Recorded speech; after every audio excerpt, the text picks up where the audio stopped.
40 জন সুন্দরী যুবতীকে নিয়ে 40 জন যুবকরে বলছে এখানে তোরা আকাম করবি। সুন্দরী যুবতীরা কয় যে মহারাজ অন্যায় তো করব, দেবেন কি? কয় যে আজকে তো মহা পুরস্কার হবে। কয় একদিনের পুরস্কারে কি হবে? আমরা যে জাতির কাছে কলঙ্কিত হয়ে যাব ব্যবসা হিসেবে, আমাকে তো কেউ বিয়ে শাদী করবে না, আমরা তো মার্কামারা সিল খাওয়া দায়ুস হয়ে গেলাম, আমাদের কি হবে? কয় তোদেরকে আমি একটা টোকেন দিচ্ছি, আমার এখান থেকে রিলিফ দিয়ে কার্ড দিয়ে দিচ্ছি, রেশন কার্ড দিচ্ছি, কার্ড নিয়ে যাবি। আর তোরা সবাইরই তো কার্ড আছে, রেশন কার্ড আছে, সবাই কার্ড নিয়েছে, মাল নেয়, তোদেরকে একটা টোকেন দিচ্ছি, এই টোকেনটা স্বর্ণের টোকেন, কপালে লাগাই আসবি। এত মানুষের মধ্যে আমি বসবো যে সেই 40 জন ব্যভিচারিণী ব্যবসা করে এই যে আইছে, তোকে ডবল ডবল মাল দেব। এই 40 জন কপালে টোকেন লাগাইছে, সেই থেকে শুরু হয়েছে মুসলমানদের ভিতরে কপালে টিপ নেওয়ার পদ্ধতি। সর্বপ্রথম নমরুদের ওই 40 জন ব্যবসা, 40 জন যখন জিনা শুরু করছে, জিব্রাইল কয় আল্লাহ আর তো থাকতে পারলাম না, শয়তানি শুরু করছে। আল্লাহ কয় চলে আসো, তোমাদের থাকা লাগবে না, এখন থেকে সিদ্ধান্ত আমার। 2-3-4 ঘন্টায় এক বৈঠকে বয়ান শুনলে শেষে যেটুক বলা হয় ওইটুক বেশিরভাগ মনে থাকে, আগেরটুক মনে থাকে না। এই জন্যে সব বক্তা সীমিত টাইমের ভিতরে স্কুল কলেজের মতো মাদ্রাসার মতো 40-45 মিনিটের একটা ক্লাস করে কিছু পড়াই দেওয়ার জন্য সময় দিলে ভালো হয়। নইলে 2-3 ঘন্টা ওয়াজ করলে শেষের টুক মনে থাকে, আগের টুক মনে থাকে না। কাজেই হুজুরও বলছেন সুন্দর সময় মতো, আমি একটা পরিমাণ মতো সময় মতো বলে ইনশাআল্লাহ শেষ করার চেষ্টা করব। আল্লাহ তাআলা কবুল করেন, সবাই বলেন আমিন। আল্লাহ পাক রব্বুল আলামিনের কুদরত অপরিসীম। আল্লাহ কাদেরে মুতলাক, সর্বময় ক্ষমতার মালিক কে? যা খুশি তাই করেন, যা খুশি তা করতে পারেন, এটা একমাত্র আল্লাহ ছাড়া আর কেউ পারে না। আমেরিকাওয়ালা সাহায্য করতেছে, সমর্থন করতেছে, অস্ত্র দিচ্ছে, হাতিয়ার দিচ্ছে, বিলকুল সম্পূর্ণ সহযোগিতা করতেছে ইসরায়েলকে, তারপরও গাজার সাথে যা খুশি তা করতে পারতেছে না। দুনিয়ার কোনো ক্ষমতা নাই যা খুশি করার, বাংলাদেশ প্রেসিডেন্টও নাই, আমেরিকান প্রেসিডেন্টও না, জাপানের প্রেসিডেন্টও না, কেউ পারবে না। এটা যা খুশি তা করতে পারে একমাত্র আল্লাহ। আল্লাহ পাকের অপরিসীম ক্ষমতা দিয়ে আদম আলাইহিস সালাম থেকে নিয়ে এ পর্যন্ত যত মানুষ চলে গেছে, আমাদের খেয়াল করতে হবে। আবার এখন থেকে আরো কিয়ামত পর্যন্ত অসংখ্য মানুষ আসবে। কিয়ামত কবে হবে তার কোনো ডেট নির্দিষ্ট নাই। আমরা এমনি আনুষঙ্গিক প্রাসঙ্গিক দেখিয়া মাঝে মাঝে এই লক্ষণগুলো আপনাদের সামনে প্রকাশ করি, যেগুলো কিয়ামতের পূর্বাভাস। এতে বোঝা যায় যে কিয়ামত আসবে। সামনে 2-1 দিনের ভিতরে ঘূর্ণিঝড় আসবে, সাগরের ভিতরে পাক দিচ্ছে, তার পূর্বাভাস দেখেন গোটা এলাকার আকাশ মেঘাচ্ছন্ন হয়ে গেছে। আজকে সন্ধ্যার আগে বিকেলে গুড়ি গুড়ি বৃষ্টিও পড়ছে জায়গায় জায়গায়। এটা হলো ঘূর্ণিঝড় এবং নিম্নচাপের পূর্বাভাস। এ প্রলয়ঙ্কারী কিয়ামত হয়ে যাবে, কিয়ামত হবেই হবে, এর কিছু কিছু পূর্বাভাস হাদিসের ভিতরে যথেষ্ট আছে, সেগুলো আমরা আপনাদের সামনে বলি। তাতে কখনো কখনো মনে হয় যেন সবই যেহেতু ঘটে গেছে, কিয়ামত মনে হয় আগামী শুক্রবারেই হয়ে যেতে পারে, এরকম একটা ভাব। তবে তা না। কিয়ামত কবে হবে এটা কেউ বলতে পারবে না। ইন্নাল্লাহা ইনদাহু ইলমুস সাআ ওয়া ইউনাজ্জিলুল গায়থা ওয়া ইয়ালামু মা ফিল আরহাম ওয়া মা তাদরি নাফসুম মাযা তাকসিবু গাদা ওয়া মা তাদরি নাফসুম বিআইয়ি আরদিন তামুত। কিয়ামত কবে হবে এটা একমাত্র আল্লাহ পাকই জানে। কোন মেঘে বৃষ্টি নামবে এটা একমাত্র আল্লাহ পাক জানে। কোন মায়ের পেটে সন্তান আছে এটাও আল্লাহ পাক জানে। কে আগামীকাল কি ইনকাম করে খাইবেন এটাও দুনিয়ার কেউ কইতে পারবে না, এটাও একমাত্র আল্লাহ পাকই জানে। আর কার মরণ কোন জায়গা আছে তাকে সেখানে যাইতেই হবে, এইটাও কেউ কইতে পারবে না। যার যেখানে মরণ আছে তাকে সেখানে যাইতেই হবে। কথা বলুন ঠিক কিনা? যত মানুষ আল্লাহ পাক দুনিয়ায় পাঠানোর সিদ্ধান্ত নিয়েছেন, সব মানুষকে আল্লাহ দুনিয়ায় পাঠাবেনই পাঠাবেন। কোনো মাধ্যমে, কোনো মিডিয়ায়, কোনো প্রযুক্তিতে আল্লাহ পাকের এই দেওয়া রূহগুলোকে দুনিয়ার কোনো জ্ঞানীগুণী বিজ্ঞানী শক্তিশালী কেউ ঠেকাইতে পারবে না। আমার নবী, আপনার নবী, বিশ্ব নবী বলেন, মা মিন নাসামাতিন কায়নাতিন ইল্লা ওয়া হিয়া কায়নাতুন। যতগুলো রূহ আল্লাহ পাক তার গোডাউনে রেখেছেন, ধারাবাহিক তাদরিজান একে একে পাঠাইতেছেন কিয়ামত পর্যন্ত, সবগুলো পাঠাই ছাড়বে। তোমার কোনো প্রযুক্তি দে আল্লাহ পাকের এই রুহগুলোকে দুনিয়া আসা ঠেকাইতে পারবা না। খেয়াল করতেছে না বিষয়টা? খেয়াল করেন, কথা আছে। যাকে আল্লাহ দুনিয়ায় পাঠানোর ইচ্ছা করবেন তারে কেউ ঠেকাইতে পারবে? পারলে ইব্রাহিম আলাইহিস সালামকে পারতো। দুনিয়ায় সর্বপ্রথম বার্থ কন্ট্রোল, সর্বপ্রথম জন্ম নিয়ন্ত্রণ আবিষ্কার করেছে মিস্টার নমরুদ। তৎকালীন জাদুকররা অ্যাডভান্স জাদু দিয়ে খবর কইছে নমরুদকে, মহারাজ নমরুদ সে তো খোদাই দাবি করেছে, নমরুদকে আনা রব্বুকুমুল আলা, দুনিয়া আবার আল্লাহ কেডা, আমি সর্বময় ক্ষমতার মালিক। কন্যা নাউজুবিল্লাহ। ইব্রাহিম আলাইহিস সালাতু ওয়াস সালামের মাধ্যমে মসনাদকে তছনছ করবে, একে জুতার মালা দিয়ে খোড়া পঙ্গু মাসায় দিয়ে ধ্বংস করবে, মালিকের সিদ্ধান্ত। এ ভাই, আমেরিকার জো বাইডেন, আমেরিকার ডোনাল্ড ট্রাম্প, বুশের গোষ্ঠী, বিল ক্লিনটন, আরো দুনিয়ায় বড় বড় রাজা যারা আছে, এখনো পর্যন্ত বর্তমান সময় কেউ খোদাই দাবি করে নাই। তাহলে বুঝে দেখেন, এত বড় সমরাষ্ট্রের ক্ষমতার মালিক হওয়ার পরও খোদাই দাবি করতে পারে নাই। আর খোদাই দাবি করছে যেই লোকটা, তাহলে তার ক্ষমতার, তার পাওয়ার কি পরিমাণ ছিল। তারে মসনাদ থেকে নামায় দেবে একটা ছেলে, সেই ছেলেটার ভবিষ্যৎবাণী জাদুকররা যে নমরুদরে বলছে। নমরুদ বলল, তাহলে তোমরা আর একটা বার একটু গণনা করে দেখো তো ওই ছেলেটা কতদিনের মধ্যে মাতৃগর্ভে আসবে নাকি চলেই আসছে। জাদুকররা, জাদুকইরা তারা গণনা করে বলে, মহারাজ ছেলেটা এখন থেকে 1 বছরের মধ্যে মাতৃগর্ভে আসবে। এখনকার যুগের মতো এই সব মেডিসিন পদ্ধতি ছিল না। নমরুদ ঘোষণা দিয়ে দিল ওই ছেলেটাকে দুনিয়া আসতে দেওয়া যাবে না। তার জন্য বার্থ কন্ট্রোল পদ্ধতি হলো, স্বামী স্ত্রী 2 জন এক জায়গায় 1 বছরের মধ্যে থাকতে পারবে না। 70 লক্ষ ছিল সেনাবাহিনী নমরুদের, সাথে গোয়েন্দায় নিয়োগ দিয়েছে আরো 70 লক্ষ। 1,40,00,000 সেনাবাহিনী গোয়েন্দা দিয়ে এলাকায় এলাকায়, গ্রামে গ্রামে দিনে রাতে 24 ঘন্টা পাহারা দিচ্ছে, স্বামী স্ত্রী যাতে এক জায়গা হইতে না পারে। এক জায়গা হইতে না পারলে তো সন্তান মাতৃগর্ভে আসতে পারবে না, ওই সন্তানদের দুনিয়া আসতেই দেবে না। যেখানে যে বাঘের ভয় সে জায়গায় রাত হয়। কতক্ষণ? নমরুদের এই মহান হুকুম পালনের জন্য সবচাইতে বেশি দায়িত্ব পালন করেছে যিনি, তিনি হলেন নমরুদের স্বরাষ্ট্রমন্ত্রী, তার নাম আজর। আর সেই আজরই হলো ইব্রাহিম আলাইহিস সালামের আব্বাজান।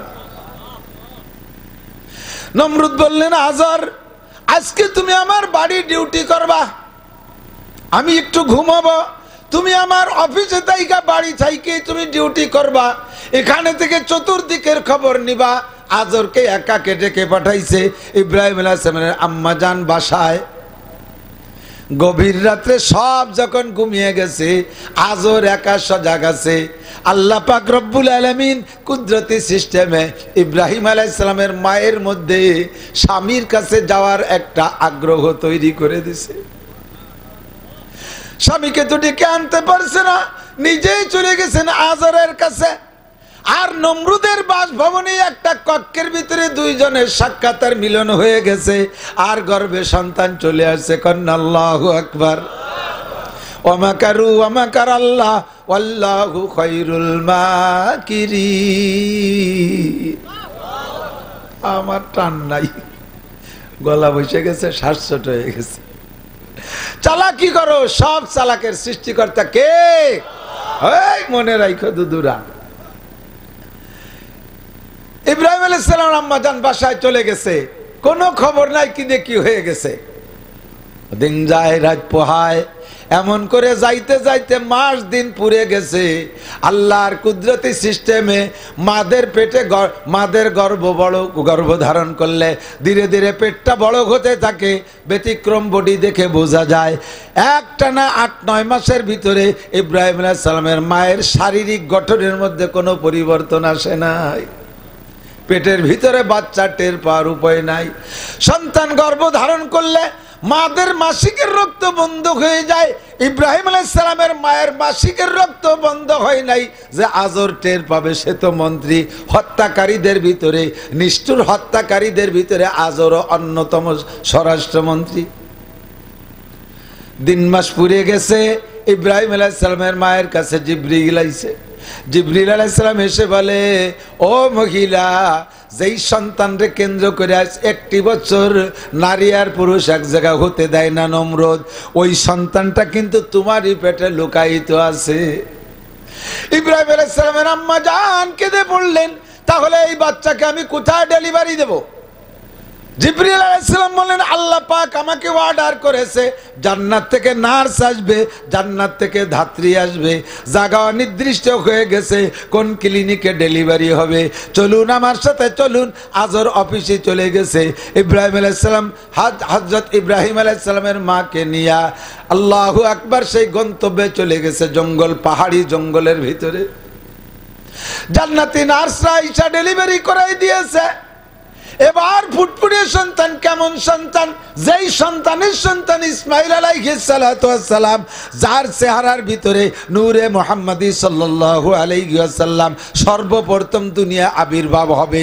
ওই সন্তানের আব্বা জানো তেমনই সুদর্শন বাচ্চা, চেহারা দেখে মা তো আত্মহারা হয়ে গেছে, কিন্তু বাড়ি নিয়ে গেলে স্বামীতেই জবাই দিয়ে দেবে সন্তানকে, রেখে গেলে জঙ্গলের বাঘভাল্লুকে খেয়ে ফেলবে। তাহলে সন্তান কি করব? এখানে বেশিক্ষণ আমি থাকলে আমাকে তল্লাশি শুরু হবে, আমিও বাচ্চা সহ 2 জন হত্যা হয়ে যাব, সাথে আমার স্বামীও নমরুদের কাছে কালারিং হয়ে যাবে। যেই সন্তানের কারণে, যেই সন্তানের বয়সে 1 বছর পর্যন্ত সারা দেশের, সারা দুনিয়ার নারী পুরুষকে কষ্ট দিয়েছি, তোমরা কোন সুযোগে সেই কন্যাই করে ফেলেছো? সন্তান তুমি পেটেই নিয়ে আসছো, গর্ভধারণ করাইছো, আব্বাকেও দাগি করবে, আমারও মেরে ফেলবে, আমাকেও মেরে ফেলবে, সন্তানের বাপকেও মেরে ফেলবে, আমাকেও মেরে ফেলবে, সন্তানকেও মারবে, করব কি? জিবরাইলকে বললেন, জিবরাইল করার কি আছে বলো? জিবরাইল কয়, লা তাহজানি ওয়া লা তাখাফি, ভয় পেও না, চিন্তা করো না, সন্তান জঙ্গলের মধ্যে রেখে তুমি বাড়ি চলে যাও। আরো আল্লাহর কুদরত জাহির হয়ে গেছে। সন্তান ডেলিভারির সময় যে রক্তক্ষরণ হয়, সর্বোচ্চ 40 দিন পর্যন্ত মেয়েদের এই রক্তটা ক্ষরণ হতেই থাকে। আরবিতে বলে নিফাস। আল্লাহ পাক রব্বুল আলামিন ইব্রাহিম আলাইহিস সালামের মাকে ওই রক্ত থেকে হেফাজত করেছে। ডেলিভারির পরে আর এক ফোঁটা রক্ত তার বের হয় নাই। বাসায় চলে গেছে, ছোট নবজাতক বাচ্চা ট্যাটা করে কাঁদতেছে, ক্ষুধার জ্বালায় কাঁদতেছে। জিবরাইল ওরা খারাপ লাগতেছে, আসমান থেকে ফেরেশতারা স্লোগান দিচ্ছে, আল্লাহ বাচ্চাকে জঙ্গলের মধ্যে মায়ে ফেলে গেল, বাচ্চারে কে খাওয়াবে? ফিডার নাই, ফিলাক্স নাই, আশেপাশে কোনো মাও নাই, আল্লাহ বাচ্চারে কে খাওয়াবে? আল্লাহ কয়, মা মিন দাব্বাতিন ফিল আরদি ইল্লা আলাল্লাহি রিজকুহা। এ জিবরাইল, খাওয়ানোর দায়িত্ব তোমার না, মিকাইল খাওয়ানোর দায়িত্ব তোমার না, কোন ফেরেশতার মানুষের মখলুকের রুজি দেওয়ার দায়িত্ব না। জগতে যত প্রাণী আছে সকলের রুজির দায়িত্ব আমি আল্লাহর। ওইটা হবে মুসলিম জাতির পিতা, সে না খেয়ে থাকবে, তুমি সেই চিন্তায় মরছো, তোমাদের কাহারও চিন্তা করা লাগবে না, খাবারের দায়িত্ব আমার। জিবরাইল তুমি শুধু একটু প্রসেস করো। কি করব আল্লাহ? কয় বাচ্চাটার 3টে আঙ্গুল মুখের মধ্যে তুমি হাত দিয়া পৌঁছাইয়া দাও। আঙ্গুল 3টে, শাহাদত আঙ্গুল, মাঝের বুড়ো মুরব্বী আঙ্গুল, এ পাশের মেনা আঙ্গুল, এই 3 দিয়া আঙ্গুল 3টা মুখের মধ্যে দাও। জিবরিল আলাইহিস সালাম যে যখন মুখের মধ্যে আঙ্গুল ঢুকাই দিয়েছে, নবজাতক বাচ্চার নিজের আঙ্গুল তো মায়ের বোটার মতোই নরম। হ্যাঁ, এই অনেক বাচ্চারা আছে দেখবেন আঙ্গুল চাটে, এদেরকে আঙ্গুল বের করবেন না, ওরা আঙ্গুলের ভিতর থেকে আল্লাহর দেয়া নিয়ামত খায়, ওই বাচ্চাগুলো শান্ত হয়। আল্লাহু আকবার। জিবরিল আলাইহিস সালাম যখন মুখের মধ্যে আঙ্গুল ঢুকাই দিয়েছে, ইব্রাহিম আলাইহিস সালাতু ওয়াস সালাম মায়ের স্তনের বুটা মনে কইরা চুষা শুরু করে দিয়েছে। যখন চুষা আরম্ভ করছে, 1 আঙ্গুল দিয়ে মধু, আর 1 আঙ্গুল দিয়ে দুধ, আর 1 আঙ্গুল দিয়ে স্বচ্ছ পানি সরবরাহ শুরু হয়ে গেছে। কে খাওয়ায়? মুসলমান বেড়া অ্যাডামস কারিতার বিআরডিবি স্বনির্ভর জাগরণী চক্র আশা প্রশিকা গ্রামীণ ব্যাংক না হইলে এদেশের মানুষ নাকি একেবারে দরিদ্র সীমার নিচে চলে যেত, এদেশের মানুষের কপাল নাকি পুড়ে যাইতো। ওরা নাকি মানুষের কপাল জোড়াইছে। এই আকিদায় যারা আছো তোমরা এখনো বেঈমান হয়ে আছো। ইব্রাহিম আলাইহিস সালামকে আল্লাহ পাক খাওয়ায়, আল্লাহ খাওয়াইলে আল্লাহ যদি খাওয়ায় মধু খাওয়াইতে চাক লাগে না, আল্লাহ যদি খাওয়ায় দুধ খাওয়াইতে মা লাগে না, গাই লাগে না, আল্লাহ যদি খাওয়ায় তাহলে পানি খাইতে টিউবওয়েল লাগে না, কোনো কোম্পানির পানি লাগে না। আমার আল্লাহ পাক তার কুদরতি সিস্টেমে মানুষকে এমন করে খাওয়াইতে পারে কি পারে না? একটা আঙ্গুল দিয়ে মধু, আর একটা আঙ্গুল দিয়ে দুধ, আর একটা আঙ্গুল দিয়ে পানি চালু হয়ে গেছে। আল্লাহ আল্লাহু আকবার। খেয়ে দেয়ে এখন সুন্দর সুস্থ, কান্নাকাটি বন্ধ হয়ে গেছে। পাহাড়ি জঙ্গল, ওর ভিতরে বাঘ আছে। বাঘে মানুষের ঘ্রাণ পাইলে বেশি খুশি হয়। বাঘে যত প্রাণীর গোস্ত খায় তার মধ্যে মানুষের গোস্ত পাইলে সবচেয়ে বেশি খুশি হয়। মানুষের ঘ্রাণ পাইলে টের পায়। বাঘ একটা মানুষের ঘ্রাণ পেয়ে চলে আসছে, একেবারে মোছে তাও দিতে দিতে ল্যাজ বাঁকাইতে বাঁকাইতে গদগদ করতে করতে কাছে চলে আসছে। এই দূরি থেকে ওত পাচ্ছে, অ্যাটেনশন তৈরি করতেছে, থাবা মারবে মারবে বাপ।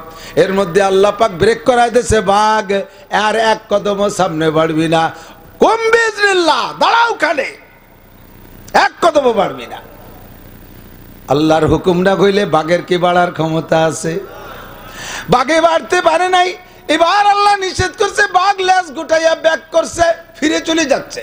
আল্লাহ কয়, এ বাঘ, ফিরে আসছি যখন ফিরেও যেতে পারবি না, খাইতেও পারবি না আমার ইব্রাহিম রে, ওরে একারে রাইখেও যাইতে পারবি না। আল্লাহ কি করব? কয়, তুই আমার ইব্রাহিমের গায়ের মাছি খেদাবি। ছোট মানুষ, নরম গা, মাছি বললে চুলি বসে বসে মাছি খেদাবি। আসছিস কে? না আসতি না আসতি। বাঘে বইসে এবার মাছি খেদায়। বাঘ কয়, আল্লাহ আমি একা একা কয়দিন খেদাবো মাছি? আল্লাহ কয়, তোর একা থাকা লাগবে না, আরো 3টে বাঘ পাঠাই দিচ্ছি। আরো 3টে বাঘ পাঠিয়ে দিয়েছে। 3-4টে বাঘে লেজকে ইব্রাহিম আলাইহিস সালামের কাছের দিকে রাইখা অপর দিকে একেবারে ক্ষেপণাস্ত্র ফিট করে বসে আছে। কারণ ওই বাচ্চারে পাইলে তো নমরুদ তার বাহিনী হত্যা করে দেবে, ইসরায়েলি বাহিনীর মতো। কতক্ষণ ঠিক কিনা? পারে না মুজাহিদদের সাথে, হিজবুল্লাহর সাথে পারে না, হামাসের লুমাও ছিঁড়তে পারে না, পারতেছে যত কচি কাঁচা বাচ্চা মারতে। কথা বলেন, এটা নমরুদি স্বভাব। নমরুদ যেমন আল্লাহ পাক অপমানজনক শাস্তি যে দুনিয়া থেকে নিয়েছে, ও নেতানিয়াহু জো বাইডেন, অপেক্ষা কর, অপেক্ষা কর। আল্লাহ কয়, ইন্না বাতশা রাব্বিকা লাশাদীদ, তোর রবের ধরা বড় কঠিন। আমি আল্লাহ পাক সানাস্তাদরিজুহুম মিন হাইসু লা ইয়ালামুন ফামাকিলিল কাফিরিনা আমহিলহুম রুয়াইদা। আমি দেখতেছি, তামাশা দেখতেছি, খেলা দেখতেছি, যত ঢিল দিয়ে ছেড়ে দিয়েছি, উঠতে থাক, কত কত উপরে উঠতে পারিস। উঠানো যত উঁচাই হবে, আষাঢ়ে তত জোর হবে। কতক্ষণ? উঁচা যত উঁচব বেশি হবে, আষাঢ়ে তত জোর বেশি হবে। এই স্টেজ থেকে গড়াই পড়লে হয়তো হাত পা একটু ভাঙতে পারে, মরবে না নাকি? 200 হাত উপরে নিয়ে ছাড়িয়ে দিলি, বাঁচবে? মরবে কি মরবে না? মূর্তিকর নিচে আসা লাগবে, অর্ধেক পথে মরিয়ে যাবে, বাকি চুক পড়বে ভাও।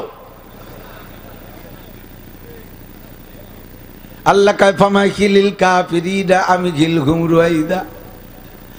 আল্লাহু আকবার। এ যুবক ভাই, দাঁড়া। ইসরায়েলের দলে যারা তারা খালি চলে যাবি, ফিলিস্তিনের দলে আর বাইতুল মুকাদ্দাসের দলে যারা, সবাই বসে থাকবা। মাঝে মাঝে স্লোগান দেব। আমাদের স্লোগানে কিছু হবে না, তবে ইব্রাহিম আলাইহিস সালামের উপকারের মতো উপকার হবে। ঠিক কিনা? আল্লাহু আকবার। আসছে যখন বলেই যাই, এবার বাঘ সেটে ক্ষেপণাস্ত্র ফিট করে বসে রয়েছে। আয় নমরুদ আয়, এ আজর আয়, যত নিতে আছিস আয়। আল্লাহ পাক 4টে বাঘ দিয়ে ইব্রাহিম আলাইহিস সালামকে পাহারা দেয়। যদি আল্লাহ যদি কেউরে বাঁচায় তাহলে বাঘ দিয়ে তারে বাঁচায়, আল্লাহ যদি কেউরে বাঁচায় বাঘ দিয়ে পাহারা দিয়ে বাঁচায়। নমরুদ ইব্রাহিম আলাইহিস সালামকে দুনিয়ায় আসতে ঠেকাইতে পারে নাই। আল্লাহ, ও আমার দেশের ভাইরা, আল্লাহু আকবার। যারা বাত কন্ট্রোল করেন, সন্তান আসতে দেন না। কি জন্য ঠেকান কন্দি? আল্লাহ কয় তুমি স্বীকার না করলে আমি জানি। লা তাকতুলু আওলাদাকুম খাশিয়াতা ইমলাক। মানুষ বেড়ে গেলে এত মানুষকে খাইতে দেবো কোন জায়গা থেকে? যা ইনকাম করি ছেলে মেয়ের দুডিয়ে হলি তাই নিয়ে মোটামুটি সুখে শান্তিতে থাকতে পারবো। গুটি খালি কলি খাওয়াবো কি এরিয়া, মানুষ বানাবো কি এরিয়া? অত ডুন হয়ে গেলে ভালো হয় না। কলা গাছে জাড়ে যদি দুডিয়ে কলা গাছ হয় মোটা মোটা হয়, আর 20-25 হয়ে গেলে চিকুন চিকুন হয়ে যায়, কাইন ছোট হয়ে যায়। হুজুর বোঝেন না? হ্যাঁ বুঝি তো। হাজার হাজার প্রমাণ আছে আমার কাছে। এক বাপের এক ছেলে, 99% এক বাপের এক ছেলে একটা সন্তান পেয়ে খুশি, সুখী সংসার, সুখী সংসার, জানে খেয়ে দে মোটামুটি আনন্দে থাকে।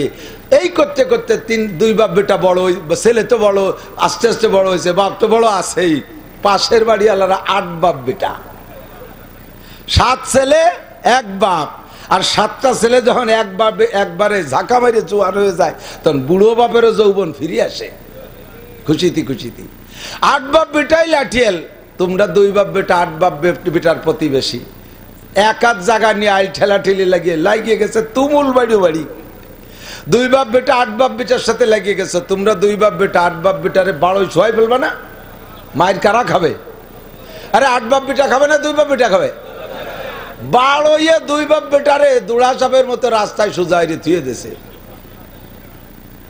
ব্যাঙ্গে সাপ রেখা, মামা তুই তো আমাকে সাথে জীবন ভরে গ্যাঞ্জাম করিস, তো একটু সোজায় চলতে পারিস না?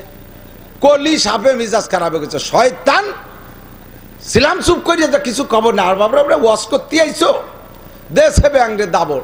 ব্যাং অন্যদিক না যাইয়া ও আবার চালাকি করে রাস্তার পাশ দিয়ে লাভ দেশে, যাতে আসলি রাস্তায় আয় বনিয়াদম আছে, ধুলাই খাবি তুই। পোলা বানাইলো লাঠিতে ডাইল পুতি খেলতেছে, সাপরে পাইয়ে কুচে চুলা শুলিয়ে বাড়োয়ে টান টান ওরে সোজা হয়ে তুই দিয়েছে। ব্যাঙ্গে এসে কানের দ্বারে এসে খোঁচা দেখো, মামা সেই সোজা হলি, বাড়ি দুড়ি খাইয়ে হলি, আগে তলি তো ভালোই হতো, তাহলে আর মাইর খাওয়া লাগতো না। 2 বাপ বেটা বাড়ি খাইয়ে সোজাইয়ে রাস্তায় শোয়াই দিছে, মরে নাই, হুশ আছে। আন বুড়ো বুড়ো কালে হাইছে, যদি হাত দুটি একটা হতো তাহলে এইরকম বাড়ি খাতাম না।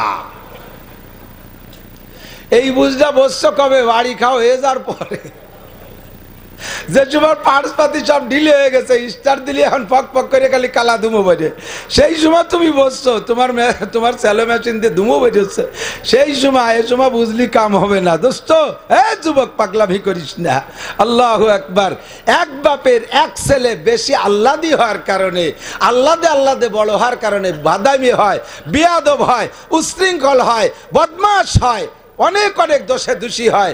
99% এক বাপের এক পোলা বিটে ছাড়া হয়, এরকম বেয়াদব হয়। বাপ মূর্তি যাদেরই সম্পদ বেচা শুরু হয়ে যায়, বাপের টুক বেচার পরে মামবাড়ি যা পাবে তা বেচছে, এরপরে মা তার মামবাড়ি যা পাবে তা বেচছে, এরপরে নানি চাউরির বাপের বাড়ি যা পাবে তা বেচছে, এরপরে কাগজ উঠেছে আমি হাওয়া আলাইহিস সালামের ছেলে, হাওয়া আলাইহিস সালামের মিরাজ পাবো, যাবো সৌদি আরব আনতি। এক বাপের এক ছেলে বেশিরভাগ উড়োটে ভাদামে, কতক্ষণ না কেন বেশিরভাগ উড়োটে ভাদামে, বেয়াদব হয় বেশি। অনেকগুলো হইলে অসুবিধা হয় না। আরে একটাই যদি বুড়োকালে ভাত না দেয় যাবা কোথায়? 5টা যদি হয়, একটাই না দেয় আরেকটাই দেবে, আরেকটাই না দেয় আরেকটাই দেবে, 5টা ধরিয়েই তোমার পরিত্যাগ করবে না। একটার না একটার ঘরে তুমি ভাত পাবাই পাবা। কথা বলেন ঠিক না? সময় থাকতে বুঝতে হবে। এত ওলেকা নাইলেও লাঠি বান্ধি আমাকে এনে বাদ দিয়ে যায়।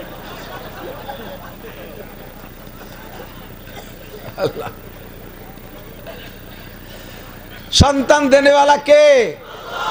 যে কয়টা দেয় রাজি আছেন? অর্ধেক লোক চুপ করে রয়েছে। ইনশাআল্লাহ কইছে জাগে ওয়া শেষ, সেই কয়জনে যারা সামনে রয়েছে সব কয়টা চুপ করে রয়েছে। আল্লাহ আমার নবী কি কয় জানো? তাজাওয়াজুল ওয়াদুদ আল ওয়ালুদ ফাইন্নি মুকাসিরুম বিকুমুল উমাম। হে যুবকরা, বিয়ে করবি ওই ফ্যামিলিতে যেই ফ্যামিলির মেয়েরা সন্তান দেয় বেশি। তোর শাশুড়ির যদি 1 কুড়ি হয়, আল্লাহ দিলি তোর 1 ডজন হবে। তোদের সন্তান বেশি মানে আমি নবীর উম্মত বেশি। কিয়ামতের ময়দানে আমার উম্মত বেশি হওয়ার যে গর্ব, যেই ফকর, এই ফকরটা অর্জন করার সুযোগ তৈরি করে দে। আমি তোরে সুপারিশ করে জান্নাতে নেব। খাওয়ানোর মালিক তুই না, পরানোর মালিক তুই না। খাওয়ানো পরানোর মালিক কে? আমার মুরব্বী বাপ ভাইরা সাক্ষী দেন, যাদের বয়স 50 ঊর্ধ্বে তারাই আমার সাথে একমত হতে পারবেন। বাংলাদেশ স্বাধীনতা যুদ্ধের পরে বাংলাদেশে কি পরিমাণ অভাব ছিল, যুদ্ধ বিধ্বস্ত দেশ সব দিন অভাবগ্রস্ত হয়। যে দেখেন গাজা ফিলিস্তিনের অবস্থা, আমাদের বাংলাদেশে এরকম ছিল, বেশ কয়েক বছর অভাব ছিল। মুরব্বীরা কথা বলেন, রাস্তার পাশের বুনো কচুর মুখি উঠাইয়া তাই দিয়ে তেঁতুল দিয়ে খাটা রান্না করে খাটা খেয়ে অক্ত কাটাইছেন, আটার যাও খাইছেন, ঘাসের চাউলের ভাত খাইছেন, মনে আছে নাকি কথা বলেন? রাশিয়ান হলুদ হলুদ ছাতু আসতো, রাশিয়ান ছাতু মিঠে মিঠে লাগতো, এমনিও মাখায় খাওয়া যাইতো, রুটি ধাপড়া বানায় খাওয়া যাইতো। এগুলো খেয়ে খেয়ে কোনো মতে দিনকাল কাটাইছে, ঠিক কি ঠিক না? 7.5 কোটি বাঙালির বাংলাদেশ, সেই সময় মানুষের রাস্তার পাশের বুনো কচু দিয়ে খাটা রান্না করে খাইছে। ও খাটা পেটে যাইয়া জমতো না, যেমন চুমুক দেখাতো পিছন পাইছে ওই রকমই বার হয়ে চলে যেত। অনেকের পানি খরচ করাও লাগতো না, তাই সে ভাতলা। এত অভাব, ঠিক কিনা? দামি চালের বেশি দামি চাল আর ভালো কানার তোর খবরই ছিল না। আমার ভালো করে মনে আছে, রাতের বেলা রাত কাটাইতাম একটা পোড়া আলু খাইয়া, অথবা হাড়ির কনিতে এতগুলো ভাত থাকতো। আমরা 5টা-6টা ভাই বোন ছোট ছোট মাখাইয়া লুক পালুক মাখাইয়া কোনো মতে 1 গ্লাস পানি খেয়ে ঘুমাইতাম। আব্বা মা খাইতো না। এত কষ্ট করেছে স্বাধীনতা যুদ্ধের পরে 7.5 কোটি বাঙালি, তাই ছিল খাদ্যের এই অবস্থা। বর্তমানে প্রায় 20 কোটি মানুষ, আল্লাহর রহমতে খাদ্যের কোনো সংকট নাই। কথা বলেন ঠিক কি ঠিক না? দামি দামি চাল খায়, গরিব মানুষও মোটা ভাত খায় না, গরিব মানুষও মোটা চাউলের ভাত খায় না। আমার বাড়ির কাছে এক বুড়ো ফকির ভিক্ষা করে, সারাদিন ভরে ভিক্ষা করে চাউলগুলো আইডে দোকানে বেশি বেলায়। আমার সামনে কয়দিন আমি বললাম, মিয়া ভিক্ষা করো চাউল, তো খাওয়ার জন্য তা বেচো কে? নাই, 12 ভেজালি চাল খাওয়া যায় না। তো তুমি কি খাও? কয় আমি পাইজাম খাই, বাসমতি পালিও খাই। পাইজাম খায়, বাসমতি পালিও খায়, যেটা বাজারে পায়। ফকিরিও গরুরে বান্তাবাদ দিলি খায় না। কতক্ষণ একটু গান্দা হয়ে গেলি করতে চুমুক দেবে না। খাওয়াই কে, পড়াই কে, বাঁচাই কে, মারে কে? ইউহয়ী ওয়া ইউমীত, ইয়ারযুকু ওয়া ইয়াবসুতু, ইয়াবসুতুর রিজকা লিমান ইয়াশাউ ওয়া ইয়াকদির। যাকে খুশি রুজি প্রশস্ত দেয়, যারে খুশি অভাব দেয়। খাওয়ানো পড়ানোর মালিক আল্লাহ। ইব্রাহিম আলাইহিস সালাতু ওয়াস সালামকে এরপরে স্বাভাবিকভাবে আল্লাহ নিয়ে আসলেন, তার কুদরতি কায়দায় বাঁচাইলেন। বড় হলেন ইব্রাহিম আলাইহিস সালাম, সন্তান সেইটাই যেইটাকে আসতে দেবে না বলে ভবিষ্যৎবাণী দিয়েছে জাদুকররা। ছেলে বড় হয়েই গেছে, এবার তার চাল চলনের ভিতরে ব্যতিক্রম শুরু হয়ে গেছে। সবাই মিলে কয় চলো যাই। আমার উনরা তো সব মূর্তি পূজা, মূর্তিকেও পূজা করে। ইব্রাহিম নমরুদরা পূজা, মানুষের নমরুদকে পূজা করে, আবার মূর্তিও পূজা করে। ওদের একটা মেলা হইতো নিচু এলাকায়, একবার সবাই সে মেলায় যাইবে। ইব্রাহিম আলাইহিস সালামকে দাওয়াত দিয়েছে, চলো যাই মেলায় যাই। ইব্রাহিম আলাইহিস সালাম কয় ইন্নী সাকিম, আমার শরীর ভালো না, আমি যাব না, আমি অসুস্থ। সবাই চলে গেছে, ইব্রাহিম আলাইহিস সালাম যায় নাই তো যাই নাই। এবার না যাইয়া কাম করছে কি, জিহাদ শুরু করে দিয়েছে। মন্দিরের মধ্যে যাইয়া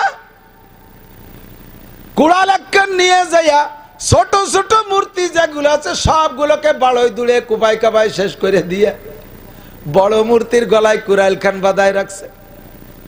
ওরা মেলা টেলা সাইরে আসার পরে এসে দেখে ভগবানের বড় দুরবস্থা, ট্র্যাজেডি হয়ে গেছে।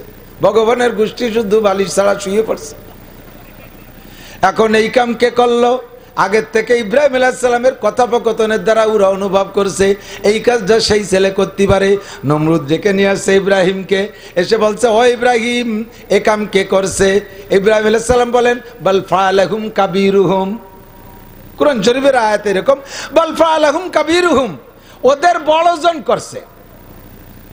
এদিক কে করছে?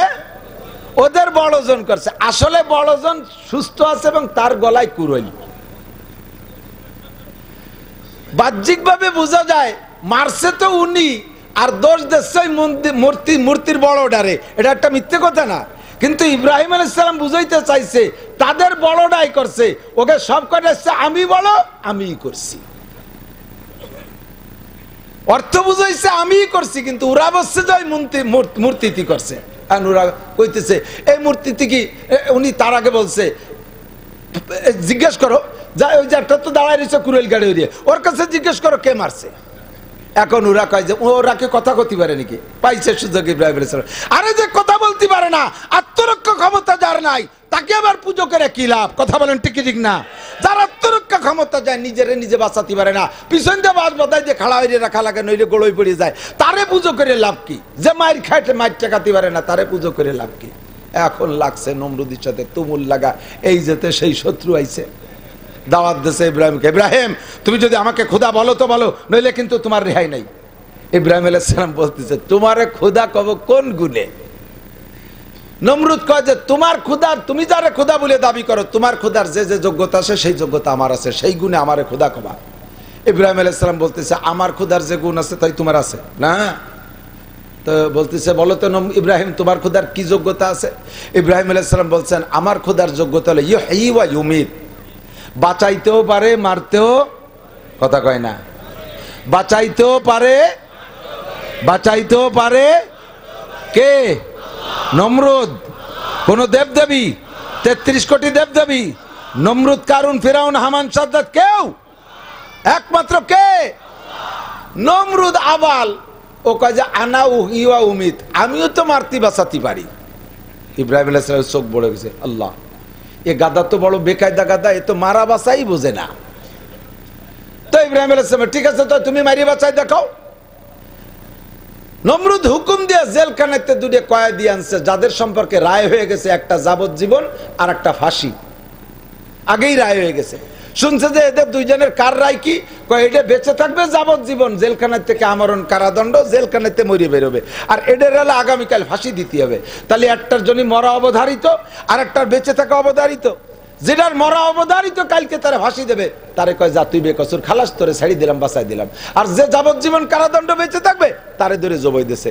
ইব্রাহিম আলাইহিস সালামকে বলছে দেখলে এই যেটা মরবে তারে বাঁচাই দিলাম, যেটা বাঁচবে সেটা মেরিয়ে দিলাম।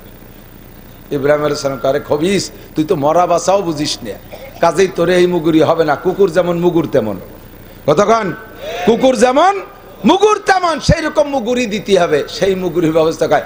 আমার আল্লাহ পাকের ক্ষমতা হলো ইয়াতি বিশামসে মিনাল মাশরিকে ফাতি বিহা মিনাল মাগরিব। আমার আল্লাহ জীবন ভরে সূর্যকে পূর্ব দিক থেকে উঠাইয়া পশ্চিম দিকে ডুবায়। ও নমরুদ, তুই যদি আমার খোদার মতো ক্ষমতাবান হইস, তাহলে পশ্চিম দিক থেকে তুই ফিরে আন। আমার আল্লাহ তো পশ্চিম দিকে ডুবায়, তুই পারলি পশ্চিম দিক থেকে উঠাইয়া আন। ওর এত বড় নির্বোধ, ও তো কইলে পারতো যে একদিন তো পূর্ব দিক থেকে আমি উঠেছি, তোমার আল্লাহ ভাল্লি পূর্ব দিক থেকে পশ্চিম দিক থেকে আনো। সে বোধও নাই। যদি সে বোধ করে কইতো তাহলে আল্লাহ পাক পারতেন কি পারতেন না? কথা বলেন, পারতেন কি না? আল্লাহ পাক পারতেন। বাহারহাল এমন করে লড়াপেটা হইতে হইতে ঝগড়া বিবাদ অনেক কিছুর পরে লাস্টে যাইয়া নমরুদ কয় আমি তোমার খোদারে মাইরে, তোমার আল্লাহ থাকে কোথায়? ইব্রাহিম আলাইহিস সালাম বললেন ইস্তাওয়া আলাল আরশ, আমার আল্লাহ আরশে আজিমে অবস্থান আছে। কয় দাঁড়াও তো, তুমি থাকো, আমি তোমার খোদারে মারিয়ে আসি। আল্লাহরে মারতি রওনা দিয়েছে খবিসটা। উবর দেখানি উড়িয়ে টুড়িয়ে, আল্লাহ যদি ইচ্ছা করতেন ওই জায়গা গাড়টা ভাঙিয়ে রেখে দিতে পারতেন না? পারতেন না? আল্লাহ তা মারেন নাই কেন? কয় যে ওরে যদি আমি মারিয়ে জায়গাতে, তাহলে ও মরিয়ে ঠিক যাবে, তবে ওর জনগণ বুঝবে যে হ্যাঁ আমার সাথে একটা গ্যাঞ্জাম হয়েছে, আমার সাথে সত্যি যুদ্ধ হয়েছে। এই যুদ্ধে তো আর সবাই যেতে না, একজনই তো যেতে। হয়তো ইব্রাহিমের আল্লাহ জিতে গেছে আর আমাকে আল্লাহ ঠকে গেছে, তবে ইব্রাহিমের আল্লাহর সাথে আমাকে আল্লাহর মারামারি এটা হয়েছে, তাতে এই নমরুদের ক্রেডিট বেড়ে যাবে। এই জন্যে আল্লাহ পাক কয় যে ওরে এ জায়গাতে মারলে ওর দাম বেড়ে যাবে, ওরে মাটিতে নামায় মারতে হবে। আসার পরে এবার শুরু হয়ে গেল ইব্রাহিম আলাইহিস সালামের উপরে আরো নির্যাতন। জ্বালাইছে আগুন, আগুন জ্বালাইছে। এই আগুন জ্বালাইতে বাবুল শহরে যত কাফের ছিল নমরুদের, যারা নারী আর পুরুষ, অর্ডার হলো প্রত্যেক দিন 1 মণ করে শাল কাঠ আর লোহা কাঠ এ জায়গা জমা দিবা। হয় শাল কাঠ নই লোহা কাঠ, কাঠটা যত শক্ত হয় আগুন তত পাওয়ারওয়ালা হয়। এই জন্য নর্মাল কোনো মান্দার গাছটা আম গাছের লগ দিলে হবে না, শাল কাঠ অথবা লোহা কাঠ 1 মণ করে জমা দিবা। এই শাল কাঠ লোহা কাঠ জমা দিয়া শুরু হলো। 1 মাস পর্যন্ত শাল কাঠ লোহা কাঠের বিশাল স্তূপ হয়ে গেছে। এই স্তূপের উপরে 1 সপ্তাহ তেল মারছে, 1 সপ্তাহ আগুন জ্বালাইছে, হুঙ্কার দিয়ে আগুন জ্বালাইয়া আগুনের শিখা উঠে গেছে 2 মাইল পর্যন্ত উপরে। এর কাছে যাইয়া ইব্রাহিমকে ফেলানো সম্ভব না, বিশাল চড়ক বানাইয়া ওর ভিতরে ফেলানোর জন্য সিদ্ধান্ত নেছে। ইব্রাহিম আলাইহিস সালামকে চড়কের মাথায় বাঁধছে, এদিকে জিবরিল আলাইহিস সালাম ফেরেশতা নিয়ে চড়কের গোড়া চিবিয়ে ধরে বসে রয়েছে। 70 লক্ষ সেনাবাহিনীর কাছি বাঁধে চড়ক টানে, চড়ক ওঠে না। কেন সড়ক গড়ে না? নমরুদ বোঝে নাকি ব্যারিংই টাইট হয়ে গেল নাকি, না কি দিয়ে কি হলো, তেল মোবিলির অভাব আছে নাকি? শয়তান যায় নমরুদ রে কয়, মহারাজ কাম হবে না, বড় দুই মস্তানের সড়ক ধরিয়ে রাখছে, ওই দুই মস্তান না ছাড়লে তোমার সারা দুনিয়ার সেনাবাহিনীর একটা নিয়ে নাড়াতে পারবে না। কয় কি যে সেই মস্তানকে তাড়ানোর উপায় কি? কয় যে সহজ পদ্ধতি হলো 40 জন সুন্দরী যুবতী আর 40 জন যুবক, এই হ্যান্ডসাম 40-40 80 জনকে সড়কের গোড়ায় ব্যভিচারে লিপ্ত করে দিতে হবে। ওই জায়গা যেই মস্তানরা ধরে রাখছে ওই মস্তানরা ব্যভিচার সহ্য করতে পারে না, জিনা যেখানে হয় তারা থাকে না, বিড়ি খাওয়া যেখানে সেখানে থাকে না, চুরি যেখানে হয় সেখানে থাকে না, মদ গাঁজা ইয়াবা খাওয়া হয় যেখানে সেখানে থাকে না, সুদ ঘুষের কারবার হয় যেখানে সেখানে থাকে না। ওই 40 জনকে ওখানে পাঠান, ওই মস্তানরা চলে যাবে। নমরুদ কা নো প্রবলেম, কোনো ঘটনা না। 40 জন সুন্দরী যুবতীকে নিয়ে 40 জন যুবকরে বলছে এখানে তোরা আকাম করবি। সুন্দরী যুবতীরা কয় যে মহারাজ অন্যায় তো করব, দেবেন কি? কয় যে আজকে তো মহা পুরস্কার হবে। কয় একদিনের পুরস্কারে কি হবে? আমরা যে জাতির কাছে কলঙ্কিত হয়ে যাব ব্যবসা হিসেবে, আমাকে তো কেউ বিয়ে শাদী করবে না, আমরা তো মার্কামারা সিল খাওয়া দায়ুস হয়ে গেলাম, আমাদের কি হবে? কয় তোদেরকে আমি একটা টোকেন দিচ্ছি, আমার এখান থেকে রিলিফ দিয়ে কার্ড দিয়ে দিচ্ছি, রেশন কার্ড দিচ্ছি, কার্ড নিয়ে যাবি। আর তোরা সবাইরই তো কার্ড আছে, রেশন কার্ড আছে, সবাই কার্ড নিয়েছে, মাল নেয়, তোদেরকে একটা টোকেন দিচ্ছি, এই টোকেনটা স্বর্ণের টোকেন, কপালে লাগাই আসবি। এত মানুষের মধ্যে আমি বসবো যে সেই 40 জন ব্যভিচারিণী ব্যবসা করে এই যে আইছে, তোকে ডবল ডবল মাল দেব। এই 40 জন কপালে টোকেন লাগাইছে, সেই থেকে শুরু হয়েছে মুসলমানদের ভিতরে কপালে টিপ নেওয়ার পদ্ধতি। সর্বপ্রথম নমরুদের ওই 40 জন ব্যবসা, 40 জন যখন জিনা শুরু করছে, জিব্রাইল কয় আল্লাহ আর তো থাকতে পারলাম না, শয়তানি শুরু করছে। আল্লাহ কয় চলে আসো, তোমাদের থাকা লাগবে না, এখন থেকে সিদ্ধান্ত আমার। ওদিকে চড়কের মাথায় ইব্রাহিম আলাইহিস সালাম বান্দা। শয়তান যে নমরুদকে বলে মহারাজ এই ইব্রাহিমের গায়ে যে জামা আছে, জামার মধ্যে জাদু আছে, ওই জামা সহ যদি ফেলাও, পোশাক সহ যদি ফেলাও, তাহলে ওর জাদুর জামার কারণে তোমার আগুনে তারে পোড়াইতে পারবে না। উদ্দেশ্য হলো ইব্রাহিম আলাইহিস সালামকে বেবস্ত্র কইরা উলাঙ্গা করে তারে অপমান করবে। সঙ্গে সঙ্গে নমরুদ কয় ঠিক আছে, ইব্রাহিমের গায়ের জামা কাপড় খুলে ফেলাও। ইব্রাহিম আলাইহিস সালামের জামা কাপড় যখন খোলার জন্য সেনাবাহিনী হাত দিচ্ছে, আল্লাহ পাক জিব্রাইলকে বলে জিব্রাইল কাল বিলম্ব হবে না, একদিক থেকে ইব্রাহিমের গায়ের জামা খুলবে, অপর দিক দিয়ে তারে জামা পরাইয়া দিবা। আল্লাহ কোন মার্কেট থেকে কিনে আনবো? আল্লাহ কয় দুনিয়ার কোন মার্কেটের জামা না, আমার ইব্রাহিমকে এক কোটি জান্নাতের জামা পরাইয়া দিবা। জিবরিল আলাইহিস সালাম কয় আল্লাহ এ তো খুলিয়া ফেললো, আমি যাবো আসবো, এটুক তো সময় লাগবে। কয় তা জানি না। জিবরিল আলাইহিস সালামের 2টা ডানা একবারে বাড়ি মারলে সেকেন্ডে 1,86,000 মাইল পথ যায়।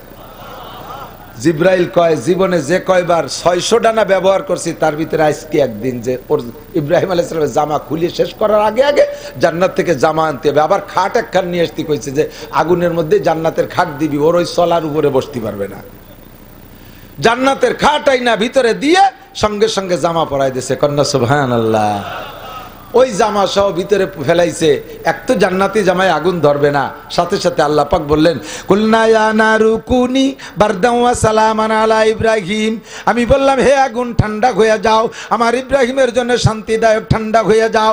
আগুন ভিতরে তাইকা ঠান্ডা হয়ে গেছে, ইব্রাহিম আলাইহিস সালামের গায়ে আগুন লাগে না। মাঝখানে ঘন কালো আগুনের ভিতরে ইব্রাহিম আলাইহিস সালাম পড়ে আছে। চতুর্দিকটা সবাই আনন্দ করতেছে আর আকাশে ঘুড়ি উড়াচ্ছে, আকাশে ঘুড়ি উড়াচ্ছে। এ আমার যুবকরা, একটা সিজনে বাংলাদেশে ঘুড়ি উড়াও। ঘুড়ি উড়ানো আবিষ্কার করেছে সর্বপ্রথম নমরুদের বাহিনী, নমরুদের লোকরা। কাজেই যারা ঘুড়ি উড়াইবা এটা নমরুদের আনন্দের সাথে মিল হবে। মান তাসাব্বা বিকওমিন ফাহুয়া মিনহুম।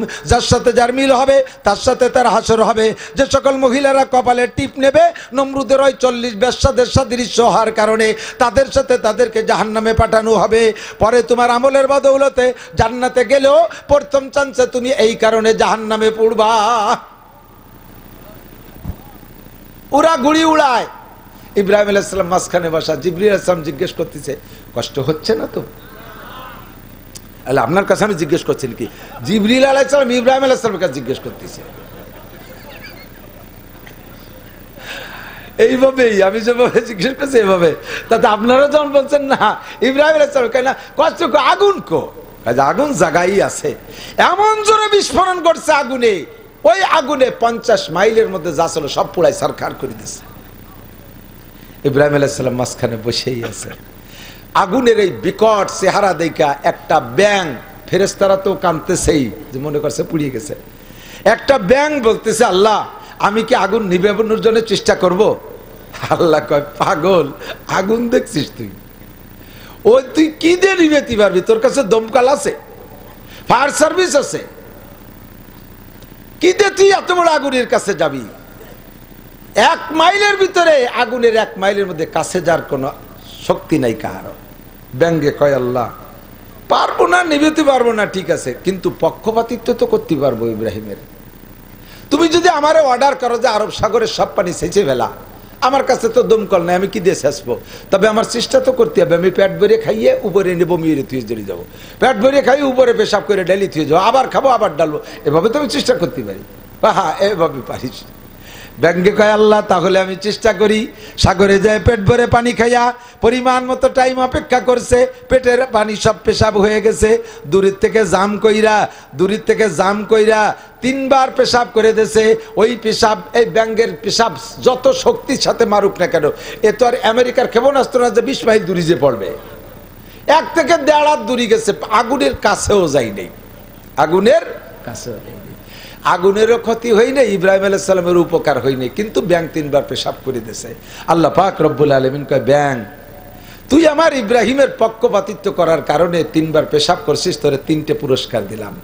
তোর পেশাবে আগুনেরও ক্ষতি হয় নাই, নমরুদেরও ক্ষতি হয় নাই, ইব্রাহিমের উপকার হয় নাই, শুধু আমার ইব্রাহিমের পক্ষে স্লোগান দিছিস, পেশাব করছিস, তোরে 3টে পুরস্কার। 1 নম্বর পুরস্কার, তোর পেশাবে কোনোদিন কম পড়বে না, বরকত দিয়ে দিছি। ব্যাঙ্গের গায়ে রাতভর লাথি লাগবে, লাফাবে আর পেশাব করবে, মাঝের পানি খেয়ে আসা লাগে না। দেখবেন পায়ের সাথে লাথি লাগলে পেশাব করে দেয় না, জাম করে। 50 বার লাথি লাগবে, 50 বারই পেশাব করবে। ওর সাথে কি পানির বোতল থাকে? খেয়ে নেয় নাকি ফাঁকে? ব্যাঙ্গের চাইতে পেশাবের ওজন বেশি হয়ে যাবে, তবু পেশাব কম পড়ে না, আবার লাথি লাগলে পেশাব করে, বরকত দিয়ে দিছি। 2 নম্বরে আশরাফুল মখলুকাত, মানব জাতির পেশাবও না পাক, তোর পেশাব আমি পাক ঘোষণা দিলাম। রাতের বেলা ব্যাঙ্গের গায়ে লাথি লাগলে যেই পেশাব আপনার গায়ে লাগবে, ওই পেশাব লাগা অবস্থায় আপনি নামাজ পড়বেন, ওই পেশাব দোয়া লাগবে না, কাপড়ও দোয়া লাগবে না, গাও দোয়া লাগবে না। আল্লাহু আকবার। মানুষের পেশাব পাক না না পাক? শুধু সরমুনের পীর সাহেবের পেশাব পাক, সদস্যের সাহাবায়ে কোন মানুষের পেশাব পাক না। নবী রাসূলদের পেশাবের মাসালা ভিন্ন, সব মানুষের পেশাব না পাক। একটা ব্যাং চতুষ্পদ প্রাণী, তার পেশাবরে আল্লাহ পাক ঘোষণা দিয়েছে শুধুমাত্র ইব্রাহিমের পক্ষ নেওয়ার কারণে। 4 নম্বর পুরস্কার, অনার্থক যেই ব্যাঙ্গে ক্ষতি করে না এমন, এই পোলাপান অনার্থক ব্যাং মারিস, ভালো করে শোন, যেই ব্যাঙ্গে ক্ষতি করে না এমন একটা ব্যাংরে যদি খালি খালি কেউ মেরে ফেলে, তাতে যে গুনাহ হবে, ওই গুনাহ মোচনের জন্য একটা খাসি কাফারা দিয়ে দিতে হবে। হে আমার মুসলমান বাঙালি ভাইরা, একটা ব্যাং ইব্রাহিমের পক্ষপাতিত্ব করার জন্য যদি এই পুরস্কার পাইতে পারে, কোনো উপকার ইব্রাহিমের হয় নাই, নমরুদেরও ক্ষতি হয় নাই। আমরা বাংলার জমিনে থেকে মাঝে মাঝে স্লোগান দেব, নারায়ে তাকবীর দেব, ওই নেতানিয়াহু আর জো বাইডেন রে আমরা অভিশাপ করব, তাতে আল্লাহর কাছে আমাদের দাম বেড়ে যেতে পারে কি পারে না? বক্সিনের সাথে হবে তকবীর, হাত এরম করে না, বক্সিনের সাথে হাত উঠাবেন, শক্তি বাড়বে। নারায়ে তাকবীর। বিশ্বের মুসলিম এক হও, জিহাদ করো, এক হও, জিহাদ করো। বিশ্বের মুসলিম ইহুদিদের দালালরা, নাসারাদের দালালরা, জো বাইডেনের রক্ত কুকুরের খাদ্য, জো বাইডেনের রক্ত নেতানিয়াহুর রক্ত। নারায়ে তাকবীর। আল্লাহ হাতগুলোকে কিয়ামতে বদরি সৈনিকদের সাথে জান্নাতি করে দিও। আল্লাহ পাক বলেন মান কানা ইউরিদু আরসাল আখিরা। আরে ভাই সময় কম, অল্প সময়ের মধ্যে মোটা কামাই করে যাইতে হবে। কতক্ষণ? আগের নবীর হায়াত, নবীদের হায়াতও বেশি, উম্মতের হায়াতও বেশি। হুজুর বলতেছিলেন নূহ আলাইহিস সালামের কিসসা। নূহ আলাইহিস সালাম হায়াত পাইছে 1000 বছর। আপনাদের মধ্যে আমাদের মধ্যে 1000 বছরে কেউ আছে নাকি? 100 পূর্তি না পূর্তি বাড়িওয়ালারা গল্প দেয় যে আমার দাদার বয়স 120। হিসেব নিকেশ তো নাই, হবে হইছে কবে, টুয়োটা বুড়ো বেশি হয়ে গেছে, তাই তো 120। 120 হোক আর 150 হোক, 1000 বছরের কেউ নাই। আদম আলাইহিস সালাম 1000 বছর হায়াত পাইছে।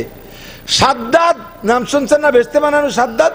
এই সাদ্দাত রাজা ছিল একটানা 1700 বছর, 1700 বছর প্রেসিডেন্ট ছিল। তার ভাই ছিল সাদিদ, 700 বছর রাজত্ব চালাইছে। কত লম্বা হায়াত পাইছে।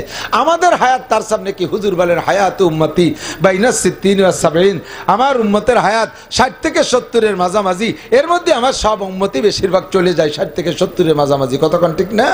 আল্লাহ যুবক আমার দিক চাকা, বুড়ো মানুষ বেশি মরে না যুবক মানুষ বেশি মরে? যুবক বেশি মরে, বুড়ো তো অতি বাড়তিছে না।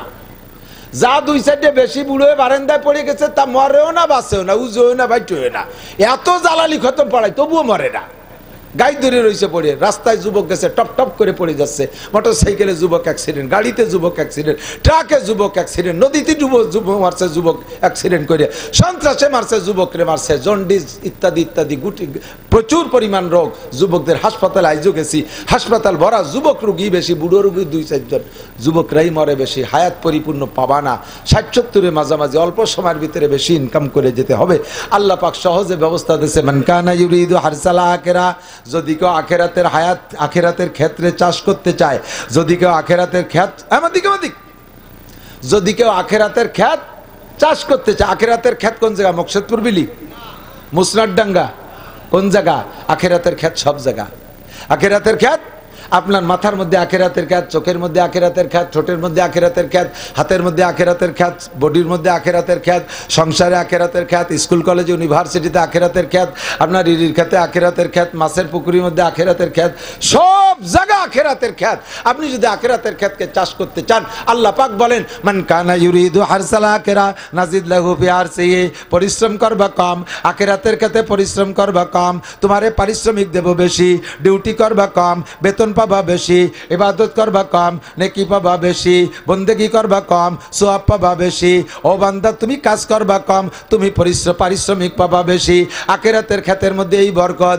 একবার সূরা ফাতিহা পড়বা, আমার দিক একবার সূরা ফাতিহা পড়বা, একবার সূরা ফাতিহা পড়লে তোমার আমল নামায় 20 পারা কোরআন শরীফ পড়ার সওয়াব দেওয়া হবে। পড়বা সূরা ফাতিহা একবার, 20 পারা কোরআন শরীফ পড়ার সওয়াব।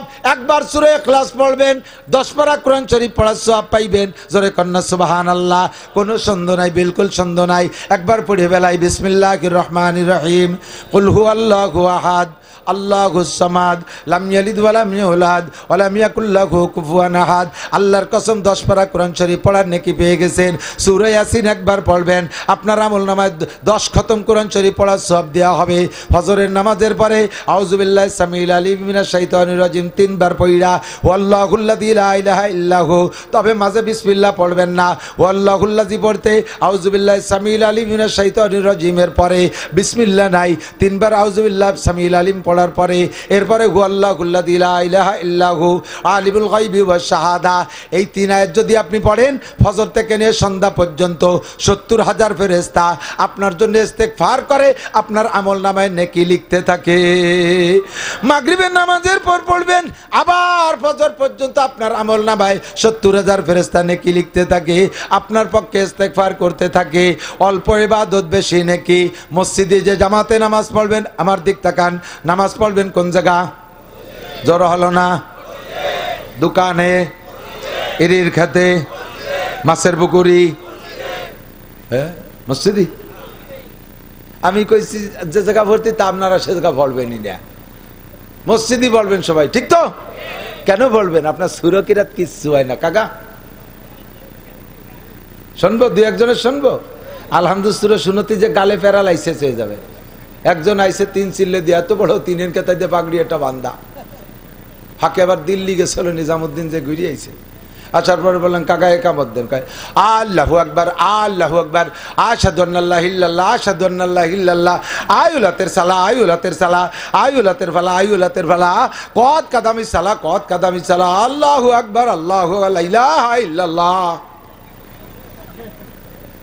এই একামতরে দেশে এইরকম নাম তুইছে আকামত। একামতরে কি কয়? আকামত মানে হলো আকাম করা, এতক্ষণ আকামই করছে। আলহামদুলিল্লাহ পড়া হয় না, সূরা কিরাত হয় না। আপনি কেন নামাজ পড়বেন একা একা?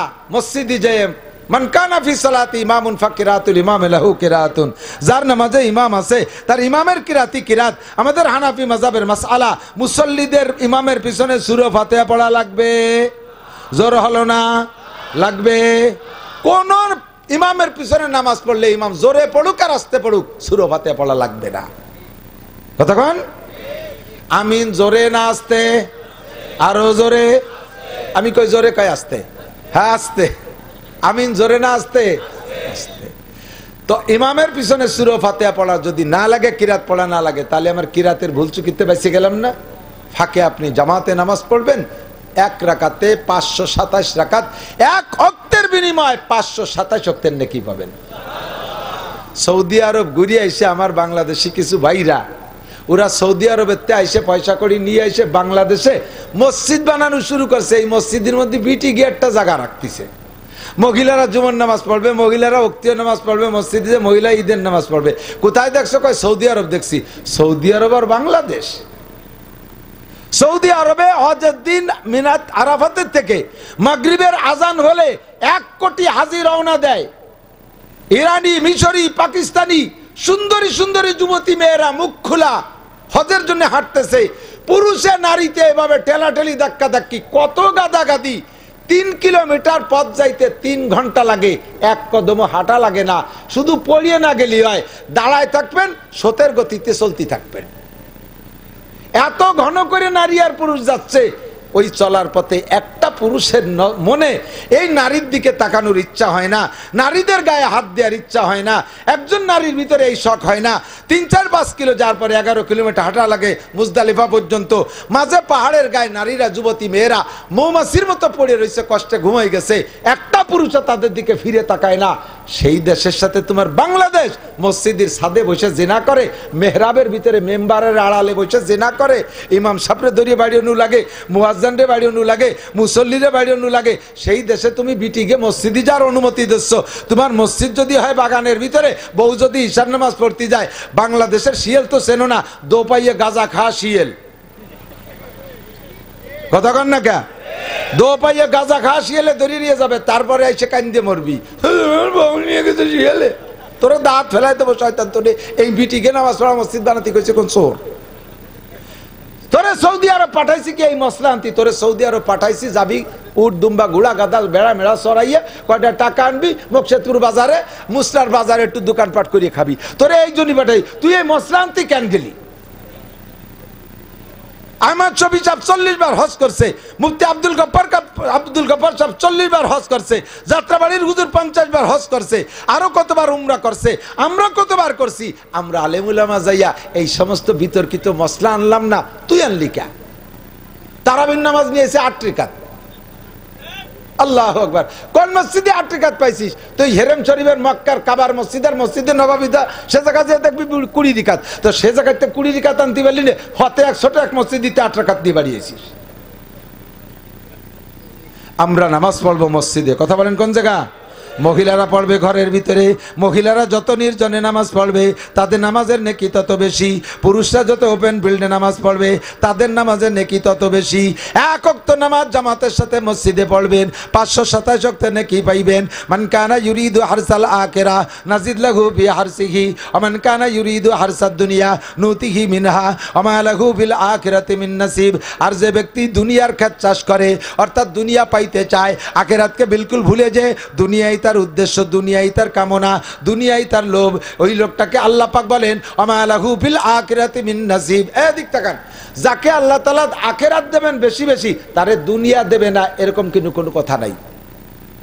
হযরত উসমান গনি রাদিয়াল্লাহু তাআলা আনহুকে দুনিয়া দেছে না আখিরাত দেছে? আখিরাতে কম দেবে উসমানকে, উসমানকে আখিরাতে কম দেবে, কিন্তু দুনিয়াও কি কম দেছে নাকি? দুনিয়া কম দেছে। আল্লাহু আকবার। হযরত সুলাইমান আলাইহিস সালামকে আল্লাহ দুনিয়ার রাজা বানাইছে, আখিরাতে তারে কম দেবে না, আখিরাতে তারে কম দেবে না, আখিরাতে ভরপুর, দুনিয়ায় তারে রাজা বানাইছে। সুলাইমান আলাইহিস সালামের আব্বাজান দাউদ আলাইহিস সালাতু ওয়াস সালাম দুনিয়াও রাজা ছিলেন, আখিরাতেও রাজা। আল্লাহ তাআলা যারা আখিরাত দেয় তারে দুনিয়ায় ঠকায় না, দুনিয়াও কিছু দেয়। এদিক তাকান, 5 ওয়াক্ত নামাজ পড়ি আমরা দুনিয়ার জন্য না আখিরাতের জন্য? জোর হলো না? মরার পরে 4টে পুরস্কার, মরার পরে কয়টা? কবর আযাব মাফ, বলেন সুবহানাল্লাহ। ডাইন হাতে আমল নামা, বলেন সুবহানাল্লাহ। বিদ্যুৎ গতিতে পুলসিরাত পার হবেন, কেউ ঠেকাবে না, বলেন সুবহানাল্লাহ। বিনা হিসাবে জান্নাতি, কন্যা সুবহানাল্লাহ। নামাজের এই 4টে পুরস্কার পার লোভই তো নামাজ পড়ি। আল্লাহ কয় না, এই 4টে তো তোমারে আমি আখিরাতে দেব, দুনিয়ায় যেহেতু সময় নষ্ট করে একটু পরিশ্রম করছো, তোমারে একেবারে মাহরুম করব না, দুনিয়ায় তোমারে একটা দেব, ইরফা আনহু যিকুল আইশ। নামাজি ব্যক্তিকে আমি আল্লাহ তাআলা অভাব দেব না। প্রত্যেকটা ইবাদতের বিনিময়ে আল্লাহ তাআলা দেবেন আখিরাতে, তবে সাথে দুনিয়াও রাখছে, সাথে দুনিয়াও রাখছে। যদি কোনো ব্যক্তি হজ করে, আমরা হজ করি কি দুনিয়ার লোভে না আখিরাতের লোভে? এই প্রত্যেকটা ইবাদত কোন জায়গা পাবো আশা? ইবাদতের প্রতিদান কোথায় পাওয়ার আশা? দুনিয়ায় পাওয়ার আশায় অনেকে করে। আমি মাঝে মাঝে বলে থাকি, বিভিন্ন স্টেজে দেখি ডাইন পাশে একটা চেয়ার খালি, ওই চেয়ারে কেউ বসা না। আমি বললাম যে এই জায়গায় ফাঁকা জায়গা একটা চেয়ার রাখছেন, জায়গা জোড়া নামাইথন, আর না ওর উপরে কেউ উঠে বসেন। কয় না, ওটার পর বসা যাবে না। কয় কেন বসা যাবে না? কে থেকে দয়ার গুরু মাহাই তুইছে নাকি যে ফাঁসা খাই যাবে না? কয় না, ওটা হলো সভাপতির চেয়ার। তো ডাক দেন সভাপতির। কয় না, ওনার একটু রাগ হয়েছে, উনি আসবে না। কেন রাগ হয়েছে? আমাদের পোস্টারে ওনার সভাপতিত্ব দিছি, কিন্তু আলহাজ লিখতে মনে নাই, আমরা আলহাজ লেখি নেই, এই জন্যই সভাপতি গরম। আমি 8 লাখ টাকা দিয়ে হজ করে আসছি, কয় টাকা লাগতো তোর আলহাজ লিখতি? টাকা আমি দিতাম। আমার নামে আলহাজ লেখিস, আমি কিভাবে স্টেজে যাবো, চেয়ারে বসবো? ওনার নামে আলহাজ লেখে নাই বলে উনি আল দিতে আসতে পারতেছে না।